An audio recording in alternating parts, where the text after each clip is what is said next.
ज्ञानमूलं गुरुमूर्ति पूजामूलं गुरुपदम् मंत्रमूलं गुरुवाक्यं मोक्षमूलं गुरुकृपा। परम तत्वधार परम पुरुष पूर्ण धनी मालिक कुलजूर पुष्करनाथ जी महाराज की पवित्र आत्माओं, सभी सत्संगी भाइयों बहनों माताओं बच्चों बुजुर्गों सब राधा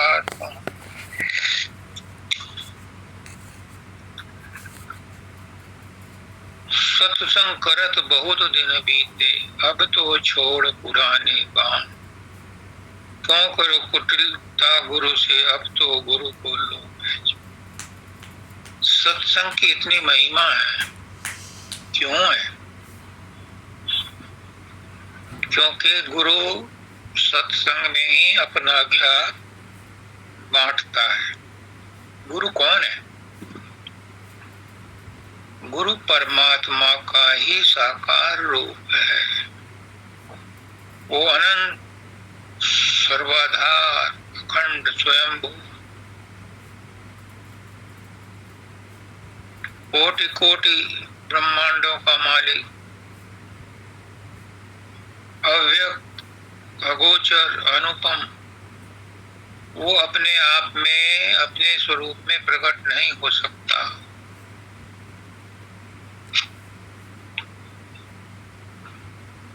लेकिन अपने जीवों को चिताने के लिए वो सदगुरु के रूप में आता है और हम जैसा ही बन के आता है।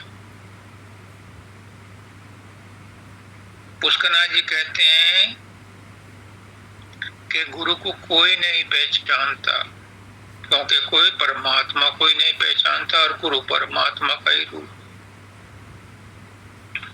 और गुरु अपना ज्ञान सत्संग में ही बांटता है। संत मत में तीन ही चीजें हैं, सदगुरु सत्संग और सतनाम। नाम के बारे में हजूर शब्दानंद जी महाराज कहते हैं कि रटते रहो नाम लाखों बार अरबों बार खरबों बार, कुछ नहीं होता। इस नाम के जपने से उद्धार नहीं होगा।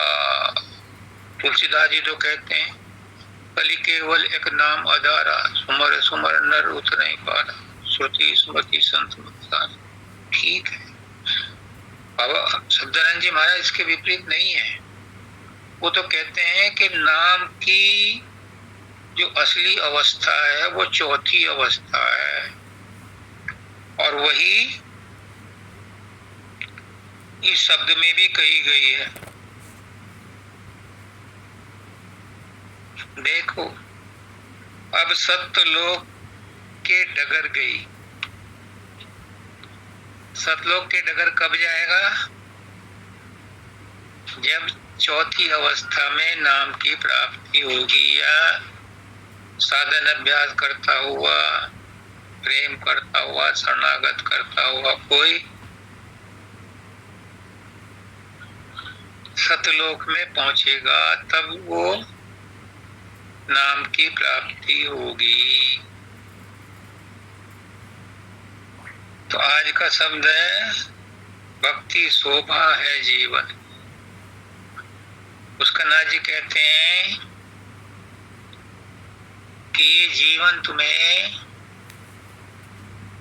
मिला है, मनुष्य का जीवन मिला है, बड़ा सुअवसर है, बड़े भाग्य है तुम्हारे, बड़े भाग मानुष तन पावा।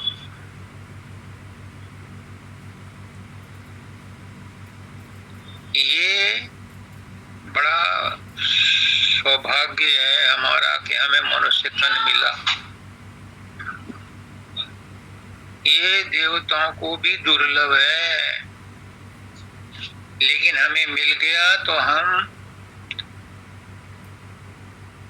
इसमें रहते हुए भी पशु पक्षियों का जीवन बिताते हैं। हम क्या एक्स्ट्रा करते हैं?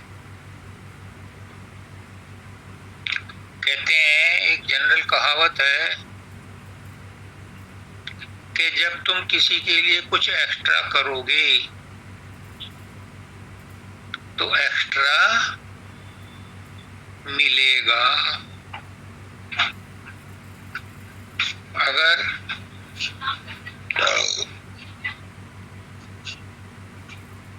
तुम नौकरी करते हो तो नौकरी में सुबह 10 से 5 काम करते हो, उसकी तुम्हें नौकरी मिलती है। अगर कुछ एक्स्ट्रा करोगे तो एक्स्ट्रा मिलेगा। दुकान पर काम करते हो तो जो साधारण काम करते हो वो तो ठीक है, लेकिन कुछ एक्स्ट्रा काम करोगे तो एक्स्ट्रा मिलेगा। अगर एक्स्ट्रा सर्विस दोगे तो ग्राहक और आएंगे। किसी से प्यार से बात करोगे तो दुकानदारी बढ़ जाएगी। कहने का मतलब है कि घर में औरतों का काम है घर को संभालना। ये पहले जमाने की बात कह रहा हूँ, आजकल तो औरतों का काम भी ऑफिस में जाना है। और मर्दों का काम है पैसा कमा के घर में लाना। ये नॉर्मल काम है। अगर कोई औरत घर में विशेष काम करती है, विशेष प्यार करती है, विशेष प्रकार का खाना बनाती है, विशेष प्रकार की बात करती है, तो उसके ऊपर विशेष कृपा होती है। सास भी उस पर विशेष कृपा करती है, पति भी उस पर विशेष कृपा करता है। कहने का मतलब ये संक्षेप में कि कुछ एक्स्ट्रा करोगे तो तुम्हें एक्स्ट्रा बेनिफिट मिलेगा। एक आदमी था, उसके मन में बहुत इच्छा हुई कि मैं राजा से मिलूं। वो एक संत के पास गया, बाबा के पास गया कि बाबा ऐसा कैसे हो सकता है कि मैं राजा से हाथ मिलाऊं, राजा के पास जाऊं, राजा मेरी बात को सुने। इस राज्य में तो बहुत लोग हैं, राजा के पास जाने ही नहीं देते, और मैं मजदूर आदमी ठहरा। उसने कहा कि राजा का मकान बन रहा है, तुम वहां जाओ और मेहनत से काम करो, पैसा मत लेना। उसने 2.5-3 साल वहां काम किया, पैसा नहीं लिया और लेट काम किया और अच्छा काम किया। जब वहां के मैनेजर और मंत्रियों ने उससे कहा कि भाई तुम कौन हो और क्यों इतना काम करते हो और पैसे भी नहीं लेते, उसने कहा अपना ही काम है तो अपने काम के पैसे थोड़ा ना लेते हैं। वो दिन आ गया कि उस मकान का इनॉग्रेशन होना था, तो वो बगीचे में पेड़ पौधों को माली का काम कर रहा था, सब तरह का काम जानता था। तो राजा को बड़ा अच्छा लगा कि जो उसने तरतीबवार गमले वगैरह लगाए थे, फूल वगैरह लगाए थे, उसने पूछा कि ये इतना सुंदर काम कौन करता है। तो उसने इशारा किया कि सुपरवाइजर ने, मंत्री ने, कि सामने जो वो मजदूर है वो ये करता है और नौकरी भी नहीं लेता, कहता है अपना ही काम है तो मजदूरी क्यों लूं। और वो दूसरों से ज्यादा काम करता है, दूसरे तो 8 घंटे काम करते हैं, वो 12-12 घंटे काम करता है। राजा ने कहा उसे बुलाओ। उसे बुलाया कि भाई तुम इतना काम करते हो क्यों? उसने कहा जी अपना ही काम है और आपसे मिलने के लिए ही काम करता हूं, आप मिल गए, मुझे मजदूरी मिल गई। यहाँ तक तो नॉर्मल कहानी थी, लेकिन मैं जो कह रहा हूँ वो कुछ अब सुनने की और गौर करने की बात है। उसने निस्वार्थ भाव से गुरु के कहने में आकर के एक्स्ट्रा काम किया तो उसकी राजा से मुलाकात भी हुई, हैंडशेक भी हुआ और राजा ने उसे अपना मंत्री भी बना लिया। तो जो एक्स्ट्रा करता है उसे एक्स्ट्रा बेनिफिट होता है, चाहे वो दिखाई ना दे। इसलिए कहते हैं कि जब भी घर में जाओ कुछ गिफ्ट लेकर के जाओ। ये मैंने अपने ससुर को देखा था, वो जब भी आते थे या घर भी आते थे अपने बाजार से, तो रास्ते में कुछ ना कुछ लेकर के, ये क्या है, ये एक्स्ट्रा है और इसका फल एक्स्ट्रा मिलता है, यानी फिर सब उसे प्यार करने लगते हैं। तो यहाँ है भक्ति शोभा है जीवन की। जीवन में बहुत कुछ शोभायमान है, बहुत कुछ शोभायमान है। पुष्करनाथ जी कहते हैं कि हर आदमी एक लिस्ट बनाता है कि उसके मुसीबत के समय कौन कौन काम आएगा। उसमें सभी लोगों के नाम होते हैं, ससुराल वालों के भी, अपने घर वालों के भी, रिश्तेदारों के भी, रिश्तेदारों के रिश्तेदारों के भी, कुछ के तो टेलीफोन नंबर भी होते हैं, पुलिस वालों के भी नाम होते हैं, मंत्रियों के भी नाम होते हैं, लेकिन भगवान का नाम कहीं नहीं होता, गुरु का नाम कहीं नहीं होता। जबकि इमरजेंसी में जो भी तुम्हारी मदद करता है वो भी गुरु की कृपा से ही करता है, भगवान की कृपा से ही मदद होती है, लेकिन उसका नाम लिस्ट में नहीं होता। हम उसके परमात्मा के लिए कुछ एक्स्ट्रा नहीं करते, तो फिर परमात्मा से उम्मीद भी क्यों करते हैं कि हमें एक्स्ट्रा मिल जाए। नौकरी तो हम संसार की करते हैं, परिवार की करते हैं, और एक्स्ट्रा बोनस मांगते हैं परमात्मा से। ये कैसे संभव होगा? परमात्मा के लिए आपने किया ही क्या है? परमात्मा को आपके करने की या देने की या लेने की इच्छा नहीं है, लेकिन अगर मन में परमात्मा के प्रति भावना पैदा हो गई, परमात्मा से मिलने की तड़प पैदा हो गई, तो ये एक्स्ट्रा है, इसका फल एक्स्ट्रा मिलेगा। कैसे? भक्ति शोभा है जीवन की। फिर जीवन की शोभा भक्ति बन जाती है, यार दोस्ती नहीं रहती, फिर मोबाइल नहीं रहता, जीवन की शोभा, फिर जीवन की शोभा भक्ति बन जाती है, परमात्मा बन जाता है। अगर कोई परमात्मा की भक्ति करता है लेकिन प्रेम नहीं है, तो वो भक्ति भी भक्ति में शामिल नहीं होगी, वो भी भक्ति में शामिल होगी। भक्ति वही है जो प्रेम में लपेटी हुई है। सुन केवट के वचन, प्रेम लपेटे अटपटे, पिए से करुणा ऐन, लखन जानकी सन। जब केवट ने प्रेम से कहा, प्रभु मैंने सुना है आपके पैर लगते ही एक शिला, पत्थर की शिला अप्सरा बनके उड़ गई थी, तो आपको नाव में बैठाने से पहले मैं आपके पैर धोना चाहता हूँ। अब रामचंद्र जी तो भगवान थे, वो समझ गए ये अटपटी बात क्यों कह रहा है।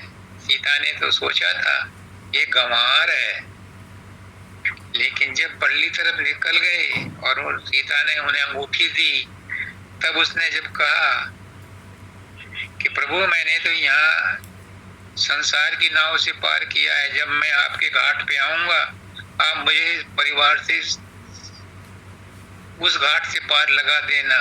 तब सीता ने कहा, तू तो गुदड़ी में छुपा हुआ लाल है, मैं तो तुझे बेवकूफ समझती थी। तो रामचंद्र जी कहते हैं, केवट के अटपटे वचन सुनकर के वो बड़े मुस्कुराए। तो जिसके अंदर जीवन की शोभा बढ़ाने के लिए भक्ति का मसाला मिल जाता है, जिसके अंदर भक्ति पार्ट ऑफ लाइफ हो जाती है, तो उसकी लाइफ आर्ट ऑफ लाइफ हो जाती है। उसकी लाइफ में फिर चमत्कार आने शुरू हो जाते हैं, उसकी लाइफ में फिर सुख आने शुरू हो जाते हैं, जिसकी लाइफ में भक्ति पार्टनर हो जाती है, परमात्मा पार्टनर हो जाता है। जो परमात्मा को पार्टनर बना लेता है, उसको फिर नुकसान नहीं होता किसी भी ट्रांजैक्शन में, और अगर होता है तो वो उसके कर्म काटने के लिए होता है। तो कहते हैं, भक्ति शोभा है जीवन, भक्ति पाकर मैं संवर गई। अगर जीवन में सुख शांति समृद्धि आती है तो भक्ति से ही आती है, और भक्ति भी प्रेम में भक्ति से ही आती है। पहले बिगड़ी भरमी थी, पहले मैं कुचाली थी, मन के विचारों में फंस करके दुखी रहती थी, लेकिन अब गुरु की दया से सुधर गई। सुधर गई मतलब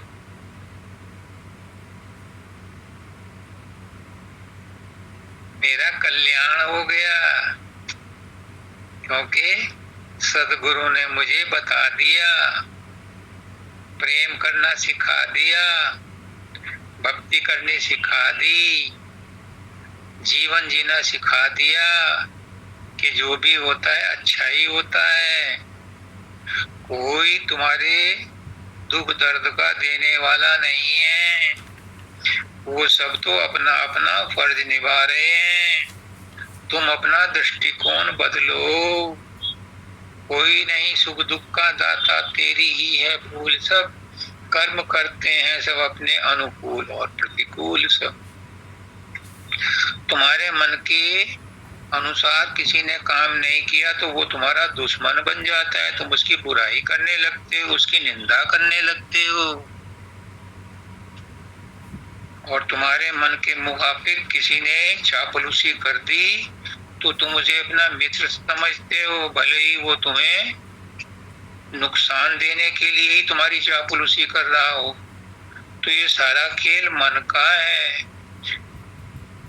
तुम मन के कहने में चलते हो, मन मुक्त हो।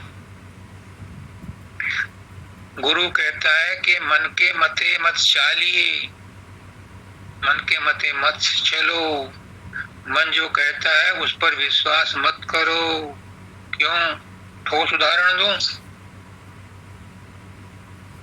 सुन लो, नोट कर लो, मेरा गुरु क्या कहता है। वो कहता है कि मन में जो भी विचार आ रहे हैं, मन क्या है? पहले ये समझो, मन है क्या? आंधी क्या है? चलो स्थूल रूप में समझो, आंधी क्या है? जो नॉर्मल हवा बह रही है उसमें तूफान ऐड कर दो, बारिश ऐड कर दो, उसमें हवा की गति बढ़ा दो, तो कुल मिलाकर वो आंधी बन जाएगी, तूफान बन जाएगा। अब मन क्या है? मन विचारों का पुंज है। मन में विचार आते हैं। और कौन से विचार आते हैं?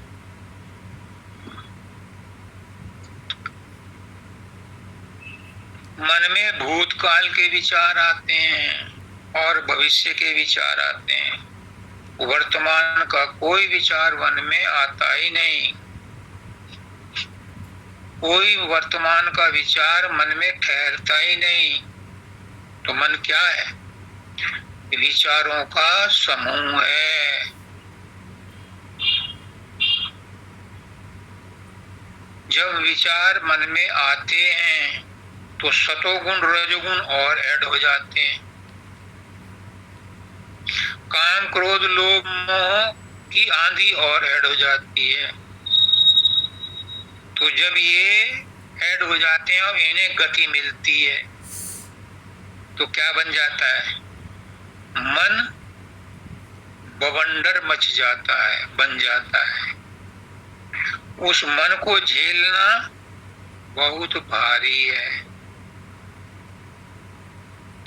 यही इसमें कहा है कि मद मोह लोभ और क्रोध गए, निर्मल मन सहज हुआ मेरा।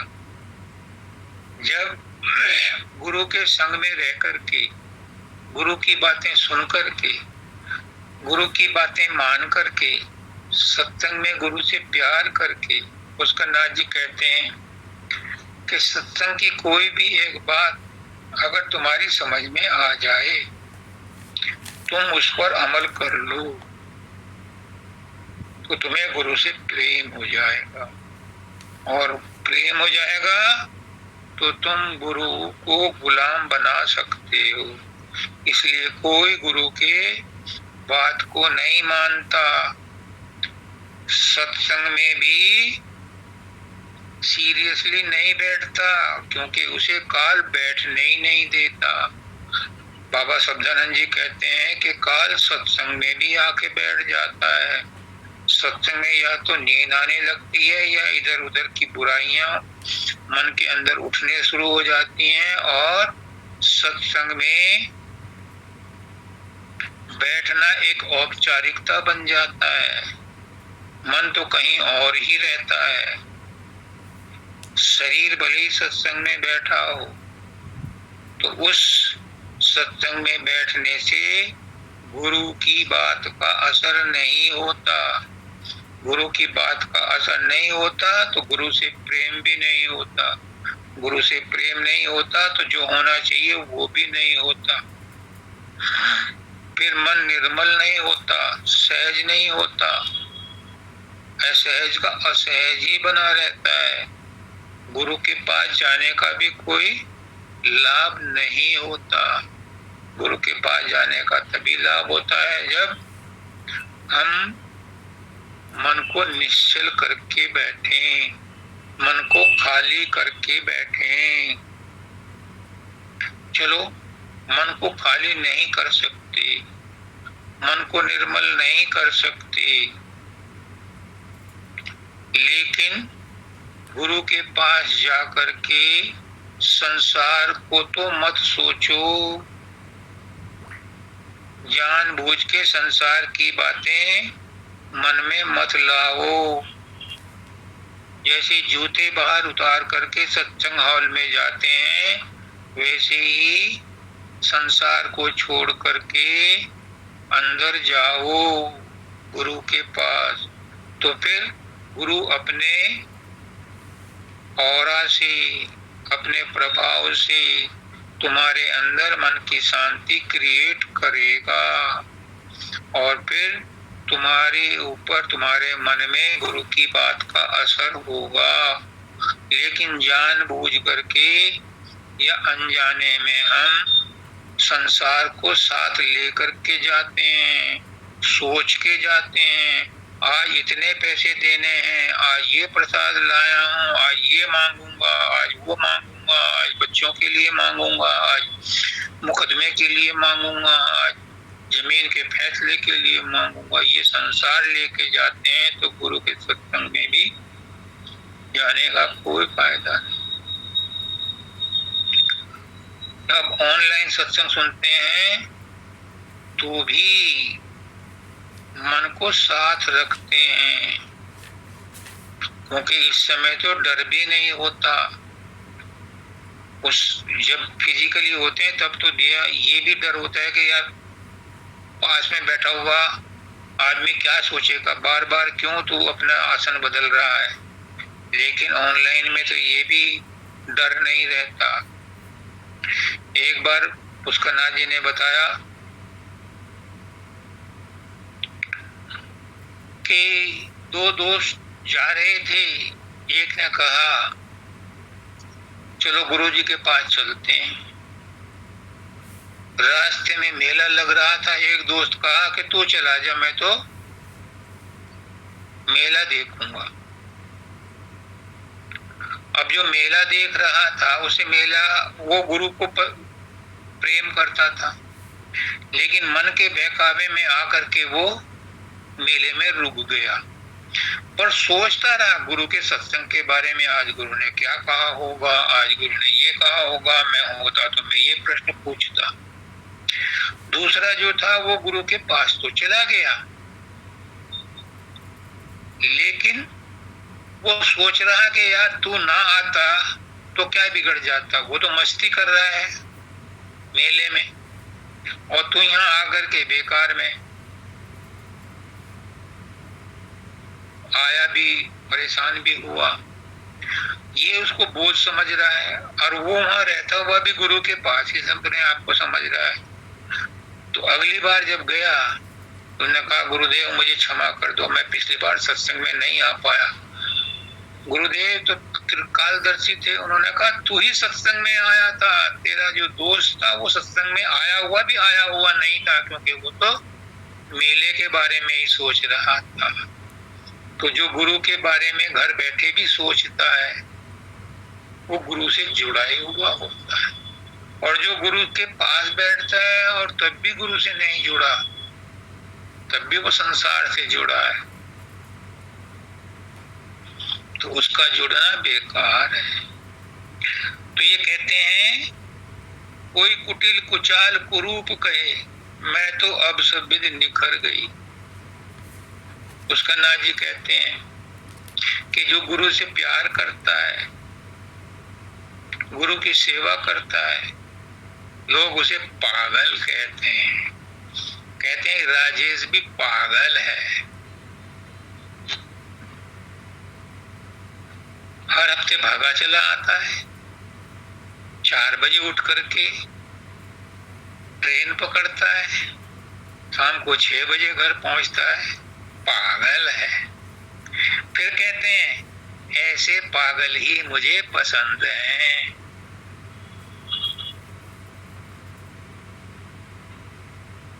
तो कोई कुछ भी कहे, प्रेमी को सब लोग पागल ही कहते हैं। कैस को, मजनू को सब पागल ही कहते थे, लेकिन वो पागल ही सच्चा प्रेमी था। जब उसका अंतिम समय आया तो वो फॉर्चुनेटली वहीं पहुंच गया जहां उसकी लैला रहती थी। किसी ने कहा कि लैला लैला तेरा मजनू, तेरा आशिक सड़क पर पड़ा है। उसने अपने शौहर से कहा कि मैं जिंदगी भर उसे नहीं मिली जब से शादी हुई है, अगर तुम्हारी इजाजत हो तो मैं से अंतिम समय में देख लो। उसने कहा जा। वो आई, सड़क पर पड़ा हुआ था, उसका सिर अपनी गोद में रखा और अपने दामन से हवा की, पानी छिड़का। कैस कैस आँख खोल, मैं तेरी लैला हूँ। कैस क्या कहता है, कौन लैला? मेरी लैला तो मेरे अंदर है। वो क्या था? वो प्रेम था। वो निखर गया था प्रेम। वो बाहरी प्रेम निखर करके अंतर्मुखी हो गया था। फिर उसने प्राण छोड़ दिया, आंख नहीं खोली। तो जो सच्चा प्रेमी होता है वो संसार से ऐसे ही आंख फेर लेता है। फिर कोई उसे कुचाल कहे, कुरूप कहे, कुटिल कहे, बेवकूफ कहे, पागल कहे, वो इनकी परवाह नहीं करता। रहता है संसार में, वो संसार छोड़ के नहीं जाता, संसार में ही रहता है। संसार में रहती हूँ सजनी, संसार हुआ अब सुखदाई। वो संसार में ही रहता है, लेकिन अब उसे संसार बुरा नहीं लगता, अब उसे संसार लाभ हानि का स्थान नहीं लगता, अब उसे संसार मान अपमान का स्थान नहीं लगता, अब उसे संसार से कोई शिकायत नहीं है। वो सबके अंदर अपना गुरु ही देखता है। अब उसे संसार सुखदाई लगने लगता है। पहले संसार से उसे शिकायत थी कि संसार मुझे दुखी कर रहा है, संसार में दुखी दुख है, जहां भी हाथ डालता हूँ वहीं नुकसान होता है, जिससे भी बात करता हूँ वही मेरा दुश्मन है, हर आदमी मुझे नुकसान पहुंचाता है। हर चीज से, हर आदमी से उसे शिकायत थी। लेकिन अब जब गुरु की दया मेहर हुई है, वो अंतर्मुखी हुआ है, अब उसे किसी से कोई शिकायत नहीं, संसार में रहता है, लेकिन सबसे बेपरवाह रहता है। कोई उसे कुछ कहे, बुरा कहे, भला कहे, डांटे, नुक्ताचीनी करे, उसका उसके ऊपर कोई प्रभाव नहीं पड़ता। वो बड़े मजे से रहता है, सब कुछ सुनता है, सब कुछ देखता है, क्योंकि अभी सांस और दाना पानी, राशन पानी उसका बकाया है, इसलिए वो संसार में रहता हुआ भी संसारी नहीं है। माया और मोह का भेद मिटा, मैं इधर से उठ करके उधर गई। माया और मोह का भेद मिटा। माया क्या है? माया को समझाने के लिए पुष्करनाथ जी ने कहा है कि हमारे सामने तीन चीजें हैं, तीन। क्या? एक खुद जीव में, एक परमात्मा और एक माया। ये तीन चीज हैं। और डेफिनेशन और काम के लिए है, लेकिन इस रेफरेंस में यही तीन चीजें हैं। खुद जीव, परमात्मा जिसने उसे बनाया है, और तीसरी है माया। यही दिखाई देते हैं, परमात्मा दिखाई नहीं देता। वो कहते हैं पुष्करनाथ जी के तीनों में से किसी एक को समझ लो, बाकी दो चीजें भी समझ में आ जाएंगी। अब हमने कसम खा रखी है कि ना हम अपने आप को समझेंगे, ना हम परमात्मा को समझेंगे, ना हम संसार को समझेंगे। हमने कसम खा रखी है। परमात्मा को समझना तुम्हारे बस में है ही नहीं, अपने आप को समझना भी तुम्हारे बस में नहीं है। जब कोई गुरु मिलेगा तुम उसका सत्संग अटेंड करोगे, उससे प्रेम करोगे, उसकी सेवा करोगे, गुरु सेवा करोगे। गुरु सेवा भी पूछ लेना क्या है। गुरु सेवा उसकी मुट्ठी चापी नहीं है। गुरु सेवा वो है, गुरु कहे सो हित कर जान, गुरु कहे सो चित धर ध्यान, वो है गुरु सेवा। गुरु ने जो कहा उसे पूरा कर दो, ये गुरु सेवा है। नाम सेवा अलग है, उससे कंफ्यूज मत करना। अभी गुरु सेवा की बात हो रही है, तो गुरु सेवा वो है जो गुरु कहे उसे पूरा कर दो। गुरु ने साधन अभ्यास बताया है तो साधन अभ्यास पूरा करो, गुरु प्रसन्न हो। और गुरु का प्रसन्न होना आसान नहीं है, क्योंकि गुरु राज्य तो करता राज्य, काल कर्म की चले न बाजी। जब गुरु राज्य हो जाता है, प्रसन्न होता है, तो फिर करता वो मालिक भी मजबूर हो जाता है गुरु की बात मानने के लिए। वो कहता है कि गुरु के द्वारा जो ठप्पा लग करके आएगा उसे सतलोक में एंट्री मिलेगी। वो दूसरे सत्संग का विषय मैं वहां से नहीं जाना चाहता। कभी फुर्सत मिलेगी, कभी वो रेफरेंस आएगा तो उसके बारे में बताऊंगा। अभी तो सिर्फ इतना समझो कि गुरु को प्रसन्न करना है बहुत भारी। गुरु को वही प्रसन्न कर सकता है, कोई गुरुमुख ही प्रसन्न कर सकता है। हर एक के बस की बात नहीं है। हर आदमी तो मनमुखी है, गुरुमुख ही गुरु को प्रसन्न कर सकता है। गुरु की बात को अमल में लाना बड़ी टेढ़ी खीर है। गुरु साधारण भाषा में भी जो कह दे, उदाहरण बताऊं, हजूर मानव दयाल जी महाराज कहते हैं, मैं तो उन्हीं का डंका बजाऊंगा। मेरे तो 3 माँ है, मैं तो अपने माँ का ही गुण गाऊंगा। पहली माँ मेरी मानव दयाल जी हैं, जिन्होंने मुझे संत मत में जन्म दिया। दूसरी माँ मेरी शब्दानंद जी हैं, जिन्होंने मुझे उंगली पकड़ के चलाया और मुझे ग्रेजुएट किया। और तीसरी माँ मेरे पुष्करनाथ जी हैं, जिन्होंने मुझे बोलने के काबिल बनाया, अपनी सेवा ले रहे हैं। तो मानव दयाल जी कहते हैं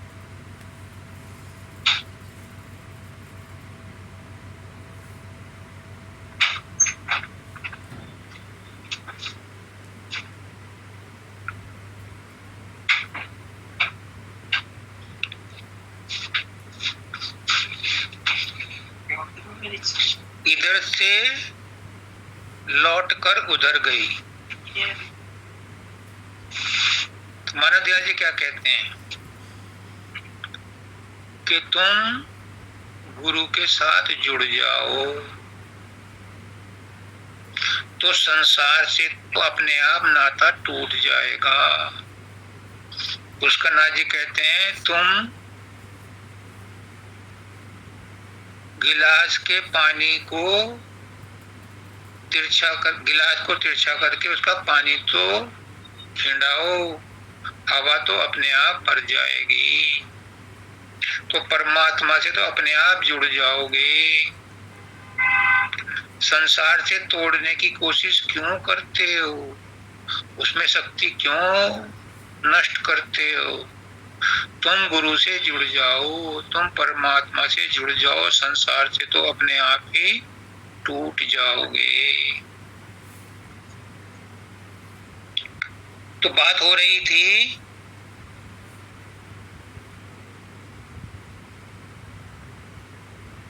संसार में रहती हूँ सजनी, संसार हुआ अब सुखदाई। माया और मोह का भेद मिठा, मैं इधर से लौट को उधर गई। घट के अंदर बैठक पाई, हुई सहज अब कठिनाई। जब हम घट के अंदर चले जाते हैं, जब गुरु के बताए हुए रास्ते पर चलते हुए हम अंदर में घुसते हैं, हमारा ध्यान तीसरे तिल पर एकाग्र हो जाता है, तब एक चमत्कार होता है। तब अंदर में प्रकाश पैदा होता है, शब्द सुनाई देने लगता है। जब अंदर में हम सहस्त्र कमल में आते हैं, ये ब्रह्मांड का नाका है, ब्रह्मांड में प्रवेश करते हैं, फिर त्रिकुटी में आते हैं। त्रिकुटी में गुरु का स्थान है, मन का स्थान है, वहां पर मन शांत हो जाता है और आत्मा उसके चंगुल से निकलकर शून्य में जाती है। शून्य में आत्म पद है, लेकिन ये आत्म पद भी हमारा लक्ष्य नहीं है। यहाँ पर शून्य में एक द्वार है, 10वां द्वार। जब उसको लांघते हैं तो उसके पार महाशून्य आता है। ये महाशून्य ही पर ब्रह्म का स्थान है। यहाँ बहुत अंधेरा है, यहाँ से गुरु ही निकालता है और भंवर गुफा से निकालकर सतलोक पहुंचाता है। ये काम गुरु करता है। तो अंतर्मुख जीवन मुझे मिला, माया की रसरी बिखर गई। ये माया क्या है? मैं कह रहा था कि 3 चीजों में से एक को जान लो तो तुम बाकी 2 को भी जान जाओगे। लेकिन हमने कसम खाई है, हम नहीं सुधरेंगे, हम नहीं समझेंगे, हम सबको मिक्सचर करके रखेंगे और मिक्सचर करने से नहीं सुधरता। माया समझो है क्या? माया है तुम्हारी बुद्धि। इस बुद्धि को तुम परमात्मा के साथ, गुरु के साथ लगा दो तो ये बुद्धि सुबुद्धि बन जाएगी, ये विवेक बन जाएगा। और जब ये सुबुद्धि बन जाएगी तो मन पर कंट्रोल करेगी, मन को अपने नियंत्रण में रखेगी। अगर बुद्धि शुद्ध नहीं है तो मन इसके ऊपर हावी रहता है और वो चंचल मन फिर गड्ढे में भी डाल देता है, फिर आत्मा भी दुखी रहती है। शरीर रथ है, मन ड्राइवर है, लेकिन मालिक जो है वो आत्मा है, वो बैठा हुआ है। ड्राइवर मनमानी कर रहा है, मालिक उसे टोक नहीं रहा तो वो एक्सीडेंट भी कर देता है। अभी पुणे में केस चल रहा है, बच्चों मालदार बाप का बच्चा था, पोर्श कार को निकाल के ले गया, पार्टी वार्टी की, रात को आ रहा था, नशे में था, तेज गाड़ी थी, टक्कर मारी, 2 इंजीनियर की डेथ हो गई। उसको रफा दफा करने के लिए बहुत कोशिश की जा रही है, लेकिन अब उसमें सारे पर्दे उठ रहे हैं, उखड़ रहे हैं। तो ये क्या है? ये सब माया का खेल है, मन का खेल है। ये माया बुद्धि है, ये माया गो गोचर जहाँ लग मन जाई सो माया कृत जानो। जहाँ तक भी तुम्हारी बुद्धि चलती है, जहाँ तक भी मन जाता है, वहीं तक माया है। माया असली में है क्या?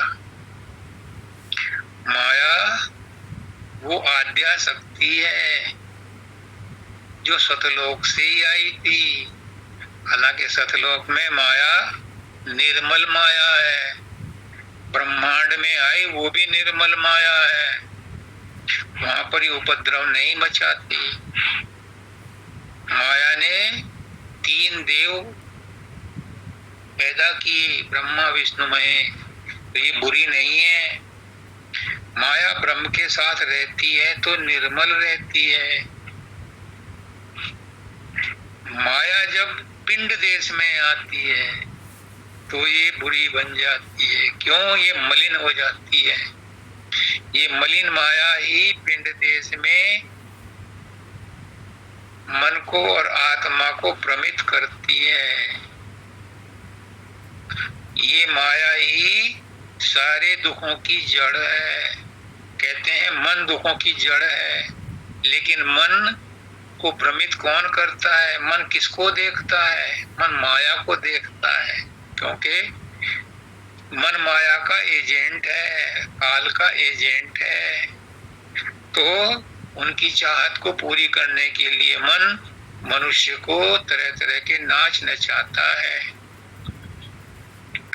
नचाती तो है माया, लेकिन उसका इंस्ट्रूमेंट है मन, और मन का इंस्ट्रूमेंट है, सहायक इंस्ट्रूमेंट है हमारी इंद्रियां, वासनाएं। ये जब प्रबल हो जाती हैं तो आदमी फंस जाता है इनके कुचक्र में। जब गुरु के पास जाते हैं और गुरु अपने प्रेम से हमारी सोच बदलता है, तो फिर माया की रसरी बिखर गई। फिर माया नाच नचाने बंद कर देती है। अब आगे क्या कहते हैं दाता दयाल? राधा स्वामी ने की है दया भारी। राधा स्वामी कौन है? राधा स्वामी है संत सतगुरु वक्त। इसने भारी दया की है। क्या भारी दया की है? गुरु की दया क्या है? सब कहते हैं गुरुदेव दया करो दया करो। पुष्करनाथ जी कहते हैं दया तो हो रही है, वो कब रुकी थी? दया को कोई रोक सकता है क्या? गुरु भी चाहे तो भी दया नहीं रुकती, क्योंकि दया तो मालिक की बरस रही है। वो तो 24 घंटे निरंतर हो रही है, लेकिन हमारा ही दृष्टिकोण उसको कैच नहीं कर रहा। हर एक आदमी कहता है मुझ पर दया करो। अरे दया तो हो रही है, उसे पहचानो तो। किस आंख से पहचानोगे, किस बुद्धि से पहचानोगे? वो सब तो तुम संसार में खपे पड़े हो, तो गुरु की दया को कैसे पहचानोगे? तुम जो सांस ले रहे हो, क्या ये दया नहीं है? तुम्हें अच्छा शरीर मिला, ये दया नहीं है? आँख कान नाक मुंह हाथ पैर मिले, क्या ये दया नहीं है? उनको देखो जिनके ये नहीं है। दया उन पर भी हो रही है, क्योंकि उनके भी कर्म काटे जा रहे हैं। हमें जो भी कष्ट हो रहे हैं उसमें भी उसकी दया बरस रही है, क्योंकि उन कर्मों को काटने के लिए वो कष्ट जरूरी है। प्रेम से वो नहीं कट सकते थे, इसलिए इस पिंड देश में भेज करके उन्हें सफाई की जा रही है। जब किसी घोड़े को या बैल को खेती के काम के लिए या सवारी के काम के लिए ट्रेंड किया जाता है, तो मालिक खुद नहीं करता, किसी रईस को देता है। रईस कहते हैं जो घोड़े को काबू में रखता है, उसको वो सिखाता है मैनर्स।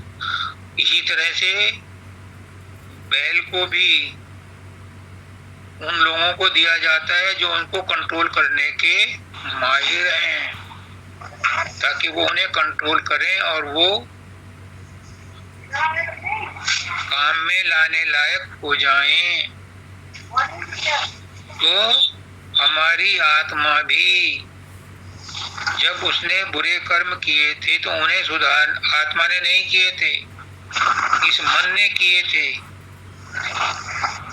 और आत्मा को जबरदस्ती दोषी बना दिया गया था, तो उसको दूर करने के लिए ही ये कष्ट दिए जा रहे हैं ताकि उसकी सफाई हो सके। तो राधा स्वामी ने दया की है भारी, ये दया उसकी बहुत है, क्योंकि इसी से सफाई होगी, और जब सफाई होगी तभी वो ऊपर के लोकों में जाएगी।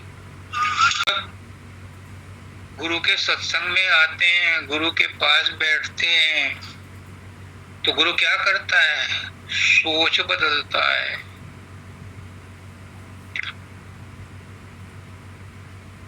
गुरु दुविधा मिटाता है, संशय मिटाता है, दुचिताई मिटाता है।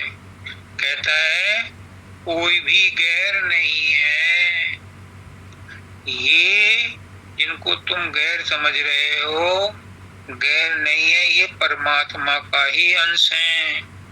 तुम्हारे साथ वही व्यवहार कर रहे हैं जो तुमने इनके साथ पहले किया था, तो ये तो अपना बदला चुका रहे हैं। ये ऋण बंदी संसार है, यहाँ सब एक दूसरे से अदला बदला लेने आए हैं, इसलिए अपने आप को चुपचाप सहन करो। बुरा मत मानो अगर किसी ने ऊंचा नीचा कह दिया, क्योंकि वो भी अपने कर्म काट रहा है।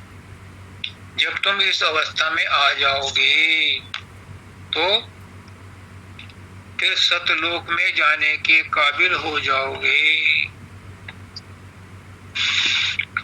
फिर तुम आवागमन के चक्र से बच जाओगे। एक और शब्द है ऐसा ही, उसको भी लगे था,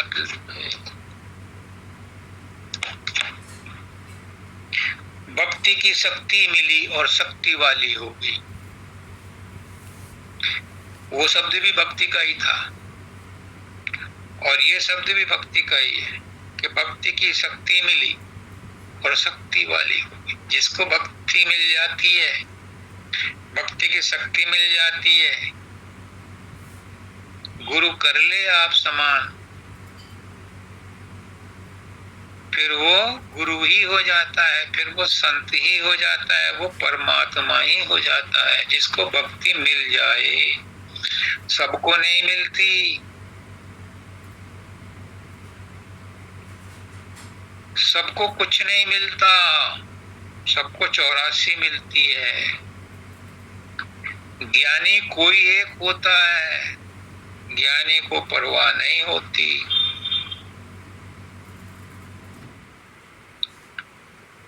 जो कर्मकांडी हैं उनको दुविधा ज्यादा रहती है, क्योंकि कर्म ही फंसाते हैं, यही 84 में लाते हैं। तो उसके लिए कृष्ण भगवान ने कह दिया कि जब कर्म करना ही है तो निष्काम कर्म करो, तो छुटकारा मिल जाएगा। लेकिन भक्ति के लिए शर्त लगा दी। दाता दयाल कहते हैं कि भक्ति ज्ञान से भी ऊपर है। लेकिन कौन सी भक्ति? उपासना। देखो भक्ति की डेफिनेशन, उपासना। नहीं समझे? इष्ट के पास बैठना, और ये तभी आएगा जब प्रेम होगा। प्रेम नहीं होगा तो इष्ट के पास नहीं बैठा जाएगा, फिर संसार के पास ही बैठे रहोगे, फिर विषय वासनाओं के पास ही बैठे रहोगे। इसलिए दादा दयाल कहते हैं कि भक्ति की शक्ति मिल गई तो शक्ति वाली हो गई। भक्ति की बहुत बड़ी महिमा है। पर भक्ति के साथ प्रेम होना चाहिए। अगर प्रेम नहीं है तो उपासना नहीं हो सकती, आप पास में नहीं बैठ सकते।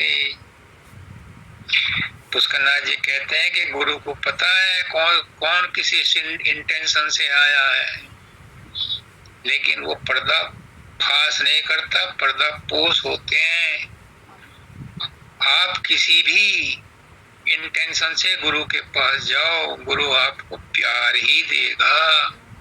वो भाप जाता है कि आप किस इंटेंशन से आए हैं, इसलिए कई बार आपकी बात का जवाब नहीं देता, पर आपको प्यार तो करता है, क्योंकि वो परमात्मा का ही अंश है, परमात्मा ही है गुरु।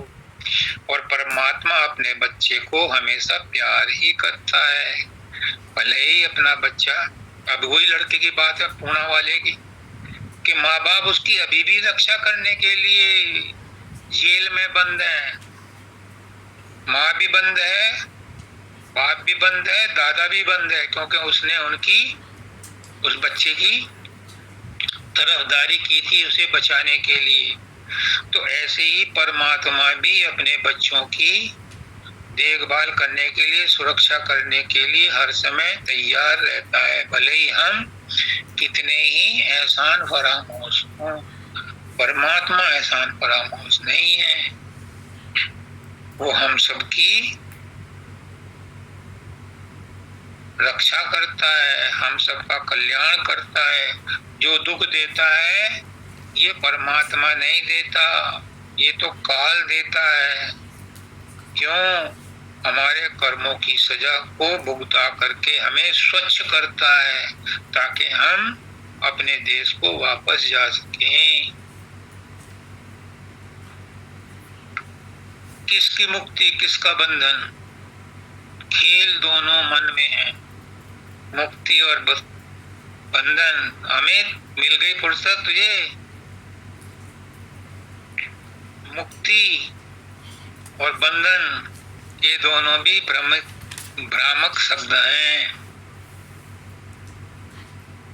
ये दोनों भी भ्रम हैं। न मुक्ति कुछ है, न बंधन कुछ है। मुक्त कौन होगा? जो बंधन में है। और गुरु कहता है बंधन में तुम हो ही नहीं, तुम तो खुद मुक्त हो। आत्मा तो अजर अमर अविनाशी है, ये बंधन में है ही नहीं। ये तो अज्ञान है, जो सोच लेते हैं कि हम बंधन में हैं, ये अज्ञान है। इसी अज्ञान को मिटाने के लिए गुरु बक बक करता है। गुरु आता है इसी ज्ञान को मिटाने के लिए। वो चाहता है मैं ना बोलूं, लेकिन बोलना पड़ता है। बाबा फकीर कहते हैं कि सत्संग देना भी संसार है। मैं नहीं चाहता, लेकिन कभी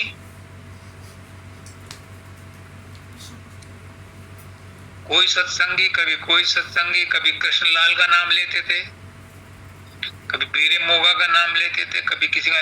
ये मुझे मजबूर कर देते हैं सत्संग देने के लिए। वो चुप रहना चाहता है, लेकिन मजबूरी है उसकी। गुरु जो बनता है उसकी मजबूरी है।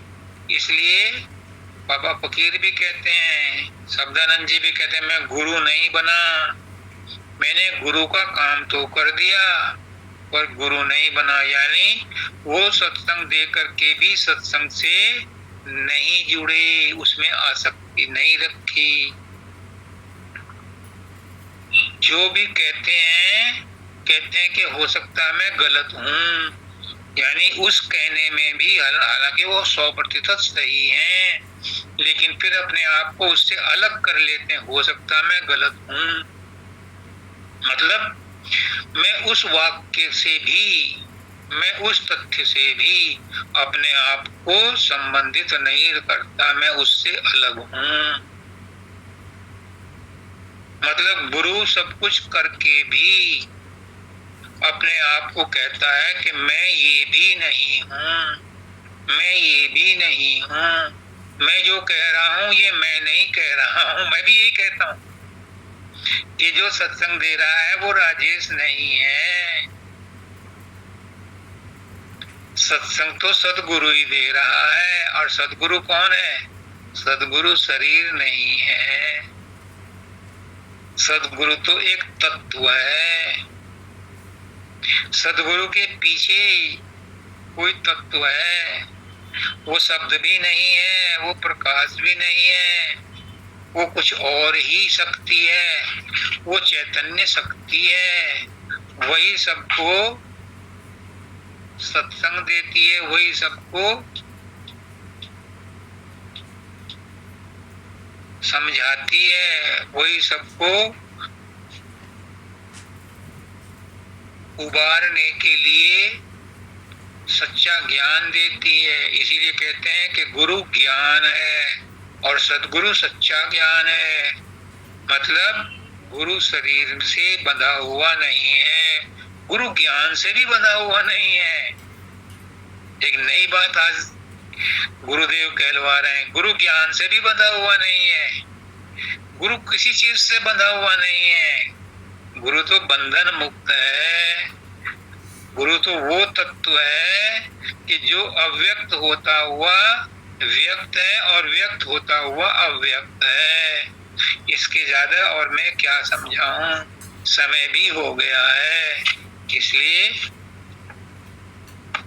सबको राधा स्वामी।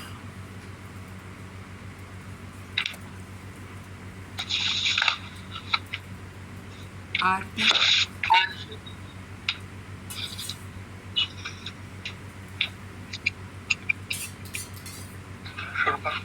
शुरू करोगे? आरती शुरू करोगे?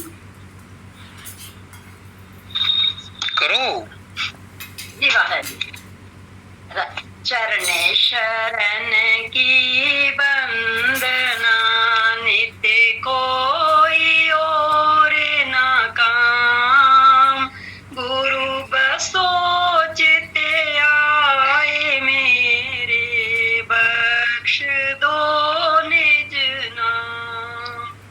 तेरी शरणागत हुआ, अब किसकी राखूं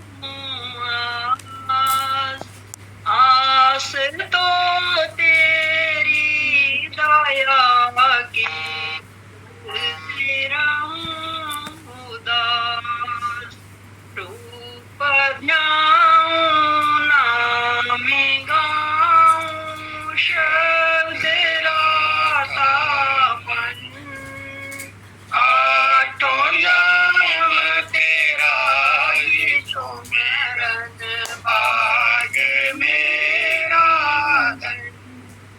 शीश पर निज करी कमल धर, दिया है चरण लगाए। पतित पापी डर गया, गुरु शरण तेरी आए। मुक्ति की नहीं चाह मन में, भक्ति प्यारी लाग। राधा स्वामी की दया से भाग्य पूर्ण जाए। मुक्ति की नहीं चाह मन में, भक्ति प्यारी लाज। राधा स्वामी की दया से भाग्य पूर्ण जाए। चरण शरण की वंदना, नित्य कोई और ना काम। गुरु बसोचित आए मेरे, बख्श दो निज नाम। दाता बख्श दो निज नाम, सतगुरु बख्श दो निज नाम। राधा